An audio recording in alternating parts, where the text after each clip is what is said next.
A humilhação está entre as experiências mais dolorosas e duradouras para o ser humano. Ela ativa áreas do cérebro ligadas à dor física, o que a torna altamente relevante para a saúde mental. É comum, mas pouco discutida. Muitas pessoas passam por situações de humilhação na infância, no trabalho, nas relações ou até em ambientes públicos, e poucos falam sobre isso. Tocar nesse tema quebra um tabu e gera identificação imediata. A humilhação está na base de muitas feridas emocionais que contribuem para a depressão, ansiedade, baixa autoestima, obesidade, fobia social e até comportamentos autodestrutivos. Neste vídeo eu vou tratar o tema com a sensibilidade que exige e incluir estratégias de superação, entendimento psicológico do que é humilhação, como reagir emocionalmente ou como curar a ferida. Eu sou Rosicléia Rossi e você está aqui no nosso querido canal Mentes Quentes. Humilhação é uma experiência emocional intensa que ocorre quando uma pessoa sente que sua dignidade, valor ou identidade foi exposto ao desprezo, desvalorização ou ridicularização diante de si mesma ou dos outros.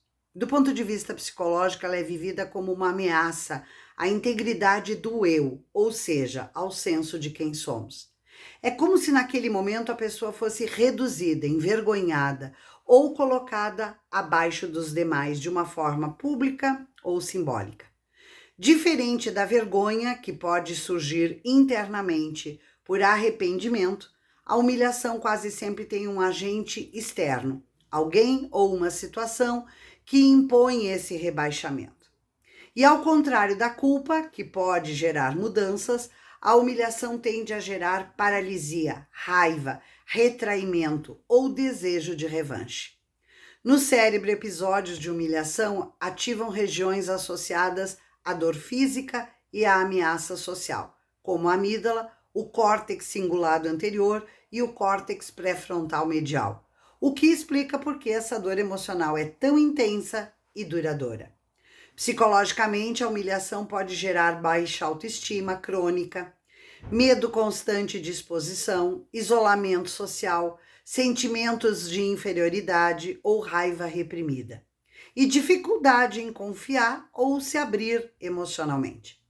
Em muitos casos, experiências de humilhação na infância ou adolescência se tornam marcos emocionais profundos, moldando o comportamento da pessoa por décadas, mesmo que ela não perceba. Quando uma pessoa é humilhada, o cérebro reage como se estivesse sob ataque. Na neurociência, mostramos que a humilhação ativa as mesmas áreas cerebrais ligadas à dor física. Isso significa que, ao ser humilhado, o cérebro registra a experiência como uma verdadeira ferida, não no corpo, mas na identidade da pessoa. Além disso, a forte ativação da amígdala, que é responsável por detectar ameaças e ativar a resposta de alerta, é totalmente inconstante. Por isso, mesmo depois daquela situação de humilhação já ter passado, a mente continua em estado de vigilância, revivendo, ruminando a cena e tentando se proteger de que isso aconteça de novo. Essa resposta emocional intensa pode levar o córtex pré-frontal, que é a área da lógica, das decisões, a funcionar de forma menos eficiente. E aí, como resultado, temos a dificuldade de pensar com clareza, surgem sentimentos de confusão e, em muitos casos, um pensamento obsessivo sobre o fato ocorrido. Não por acaso a humilhação atinge diretamente o que chamamos de autoimagem, a maneira como nos vemos e nos sentimos em relação a nós mesmos. Quando alguém nos humilha, seja com palavras, sejam com atitudes e até mesmo com olhares, é como se estivesse nos dizendo: você vale menos, você não pertence, você é errado. E se isso acontece repetidamente ou em momentos vulneráveis, o cérebro começa a acreditar nisso. Nosso cérebro aprende pela repetição. Com o tempo, a pessoa passa a duvidar de si, se auto-sabotar ou até evitar situações sociais com medo de ser ridicularizada de novo. O cérebro aprende pela repetição, ainda que desejássemos parar com estas emoções. Muito comum a pessoa que suposta ou verdadeiramente é humilhada desenvolver baixa autoestima persistente, como se sentisse vergonha de si mesmo.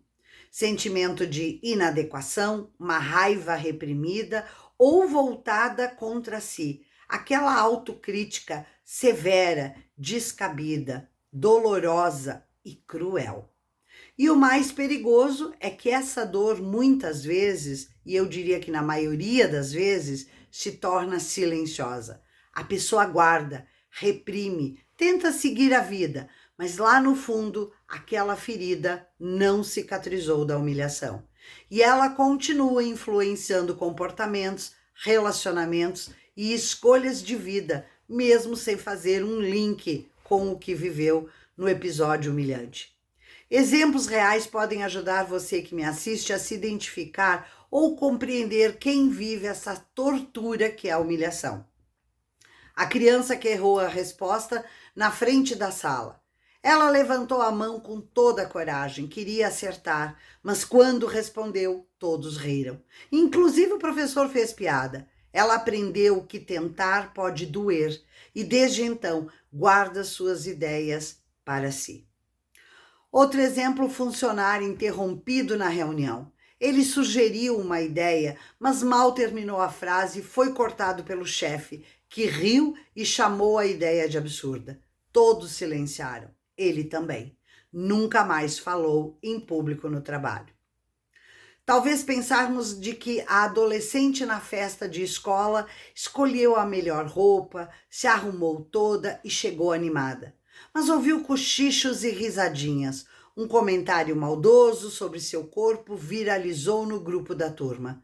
Desde então, essa garota evita espelhos e pessoas. O símbolo da escada invertida é um quarto exemplo.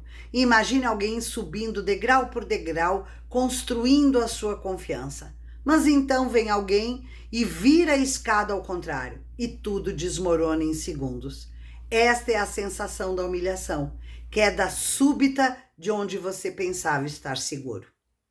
O palhaço sem controle da própria cena. Sabe aquele palhaço que escorrega na casca de banana para fazer rir? Agora imagine que ele não sabia da piada. Escorregou de verdade e riram, e ele não achou graça nenhuma. A humilhação muitas vezes é isso, fazerem da nossa dor um espetáculo. A comparação entre irmãos, um sempre elogiado, inteligente, responsável, o exemplo. O outro bagunceiro, o problema, o pior que você possa ser, você é pior do que o seu irmão. Anos depois, ele ainda tenta provar que vale a pena, para alguém que nunca vai ver. Sétimo exemplo, a balança como juíza invisível. Ela estava feliz com o próprio corpo, até o dia em que ouviu: você tem um rosto tão bonito, se emagrecer vai ficar perfeita. A partir dali, a balança virou uma juíza e a autoestima virou ré.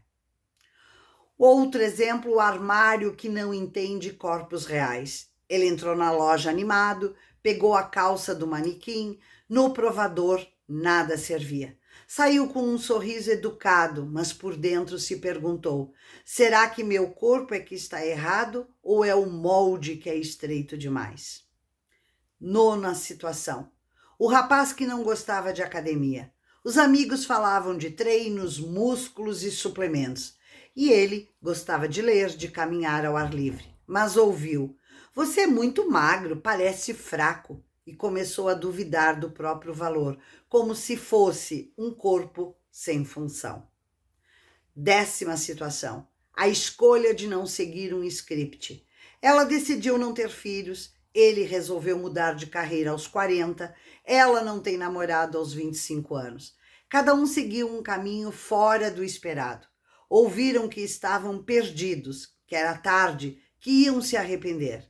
Mas o que dói mesmo é ser julgado por não se encaixar nas expectativas, como se não houvesse um lugar para quem faz ou pensa diferente. Você não escolheu ser humilhado, mas agora pode escolher o que fazer com esta dor. A humilhação não define quem você é, ela apenas mostra como o outro enxergou você naquele momento. E muitas vezes o olhar do outro estava cheio de ignorância, de medo ou de crueldade. Mas a dor que ficou, essa é sua. E merece cuidado. O primeiro passo é reconhecer o que aconteceu comigo foi injusto e doeu. Acolher isso sem culpas, sem minimizar, sem tentar superar rápido, já é um ato de coragem. Porque o silêncio da humilhação também nos humilha. Depois, é importante resgatar a parte sua que ficou presa naquele episódio. Pergunte a si mesmo: que versão minha foi silenciada ali? Que voz minha foi calada? Que brilho foi apagado? Talvez ainda esteja esperando que você vá lá. Volte por ela e diga: agora você pode existir inteira de novo. Você está livre. Você pode encarar a dor, olhá-la de frente, analisar se existe alguma verdade, por menor que seja, que lhe sirva como impulso para melhorar sua vida. Não para reviver a dor, mas para dar a ela um novo final. Porque quando você nomeia, você retoma o controle, você se reinventa. E aos poucos essa ferida pode se tornar uma cicatriz.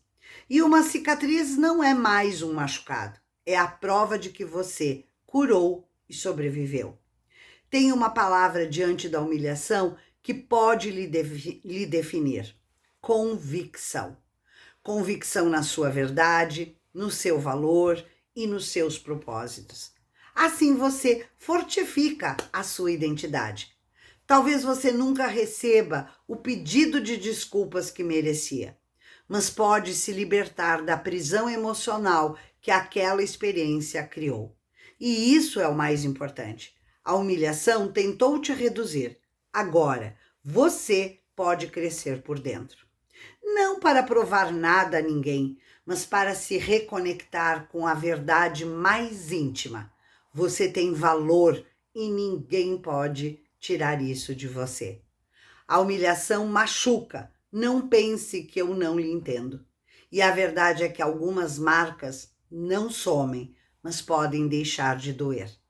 Você não precisa esquecer o que viveu, nem fingir que superou, mas pode começar a se tratar com mais respeito do que os outros te deram. Pode parar de repetir dentro de você aquilo que um dia te diminuíram. E pode decidir que daqui para frente sua história será contada com a sua voz e não com a voz de quem te feriu. Leva tempo, leva paciência, mas é possível. E se você estiver se sentindo sozinho neste caminho, saiba que não está. Milhares, bilhões de pessoas estão em silêncio tentando curar feridas iguais à sua. E a boa notícia é que o silêncio pode acabar. Quando a gente fala, sente, procura ajuda e se permite reconstruir, este silêncio acaba. Porque ser humilhado é algo que pode acontecer com qualquer um de nós. Mas escolher não viver com medo para sempre, isso sim é uma escolha sua. Você merece respeito, você merece espaço e você merece a sua voz. Mesmo que nem todos tenham enxergado isso, agora é a sua vez de enxergar. Lembrando, é claro, que algumas coisas você realmente pode desejar mudar. Então, não deixe por menos. Você consegue. Se aquela humilhação lhe inspirou alguma mudança saudável, ótimo, vamos fazê-la. Se essa mensagem tocou algo em você, deixe aqui um comentário para mim, mesmo que seja só um eu senti isso. Às vezes, colocar em palavras é o primeiro passo também para se libertar. E se quiser refletir mais sobre saúde emocional, autoestima e reconstrução interna, se inscreva no canal e ative o sininho. Aqui você encontra um espaço seguro para pensar, respeito para sentir. E se você conhece alguém que já passou por algo assim, compartilhe este vídeo. Pode ser aquele abraço que essa pessoa ainda não recebeu. Você não está sozinho e não precisa se curar em silêncio. Nos vemos no próximo vídeo.